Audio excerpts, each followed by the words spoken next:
এই বিজেপি সরকার লাগে পাইয়ে জান দিছে অনেক বিজেপি সরকার পাইয়ের লাগে কি করব ভগবান জানে এই সরকারের লাগে পাইয়ে জান দিছে তারা কাউন নাই লোন নাই এই পার্টির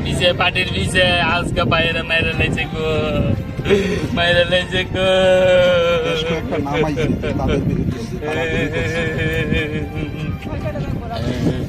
কেউর বিরুদ্ধে কি কমপ্লেন আছে আপনার? কমপ্লেন আছে গো রাজু বর্মন আমি জানি গো আর বাকিটা জানে গো এর বউ জানে কারণ হচ্ছে আমার ঘরটা দূরে আমি তো বাইরের লোক এত একটা কথা কই না বাইরের চলা আমার চলি এটা কইতাম দেখি পাটির পিছে খালি পাটির পিছে শালবাগান বাজার এখন তো প্রাক্তন বিধায়ক দিলীপ দাস কাছ থেকে কি আশ্বাস পেয়েছে? স্যারের কিছু হয়েছে না স্যারের যে কথা কইতাছে আমরা জানি না এটা স্যারের লোকের আমরা কইতাই না এটা কইতাই না